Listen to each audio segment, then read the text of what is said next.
Tonight on What the Heck Do I Know's PM Update, we're talking about monitoring and control. Now this is perhaps the easiest part of most projects. Essentially, it is tracking your progress and making course corrections when you see things aren't going right. As a project manager, I usually have weekly and monthly reporting requirements.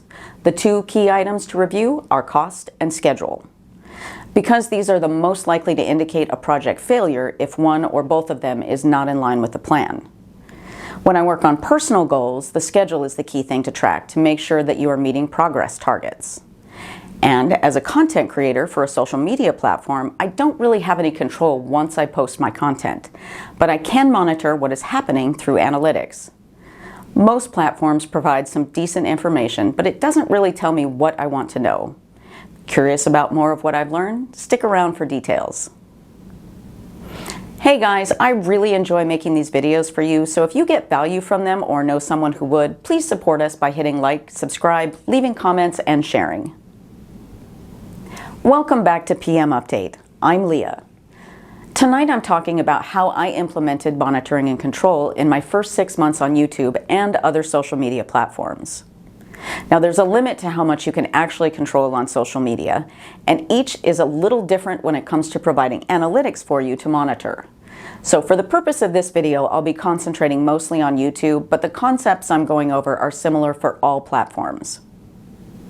When you build your plan, you should have an end goal in mind.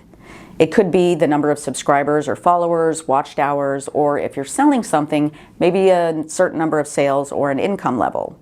Or perhaps it's a combination of those goals. If it's a SMART goal, then it has a time requirement. Remember, the T stands for time-bound. Whatever your goal is, your research should have given you an idea of how long it should take to reach. Now, my research indicated it would likely take 2 to 3 months to hit my 100 subscriber milestone. This was not the case for me, so I updated my overall goal timeline. The purpose of monitoring and control is to keep you on target for your project schedule and cost, among other things.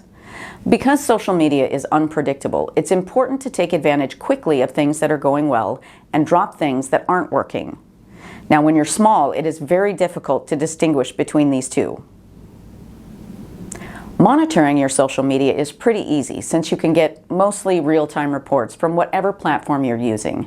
When you post new content on YouTube, it takes a couple of hours before you get real view and time watch numbers.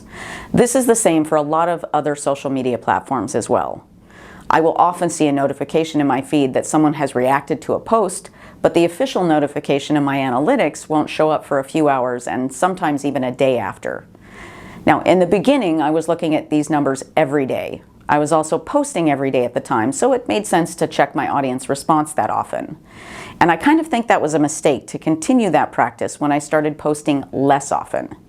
It made me obsess over the number of views and time viewed by the hour, and to a lesser extent, any subscribers gained or lost. And how about control? Well, the only real control you have in social media is your content.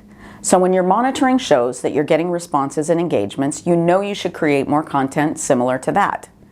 That is something you can control. Maybe a friend watches a video and lets you know that your audio is low. Can you fix it in post-production, or do you need a better microphone? This is something you can control. When I started out, I was producing videos and uploading them as unlisted and sent them to friends to view and provide feedback. I already had a pretty good grasp of video production from getting a degree in broadcasting and the occasional work that I did in the industry years ago, but I still wanted input from others. After the first couple of weeks, I had a repeatable production schedule and format and didn't need as much input on technical quality. Monitoring and control is all about understanding your metrics. In this industry, they call it analytics, but it's the same thing. These are things that can be measured and are lagging indicators of how well you are doing, and understanding what has happened in the past can help you figure out what to do in the future to improve those results. If you have a mixed set of goals like I do, this can drive you a bit nuts because some of these are mutually exclusive. So for example, I had goals related to both watch time and number of views. I found from my analytics that no matter how long my videos were, the average view time was about 50% of the video. This meant that I should create longer videos, right? Well, I also found that the longer my videos were, the less views they got. So my overall watch time was better with longer videos, but the number of viewers were lower. As a small channel just getting started, I should have stuck with the shorter videos, because the more people who view your content, the greater the chance someone will share it. And that is where your growth is going to happen. I did not do this though, because I find it difficult to provide enough detail on the subjects I'm covering to be useful in the shorter time frame. I'm adjusting to include some shorter content now on a regular basis, and even reducing my full show length to appeal to more casual viewers.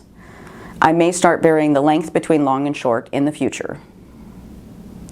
When working on your channel, you might ask yourself what you can do to improve your results. If you get more views by posting 2 times per week instead of 1, then produce more videos if you can fit it into your schedule.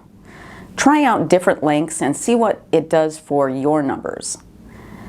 Different subjects, different formats, different content, until you get an idea of what works better for you. Then do more of it.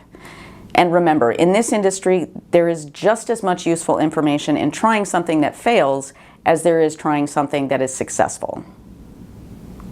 That's all for What the Heck Do I Know's PM Update. In the next episode, I will be talking about closing. Thank you for watching, and see you next time on our next episode of PM Update. Good night. Hey there, don't forget to support these videos by hitting like and subscribe. I love seeing comments too. And you can get more information on whatthehecdoiknow.com.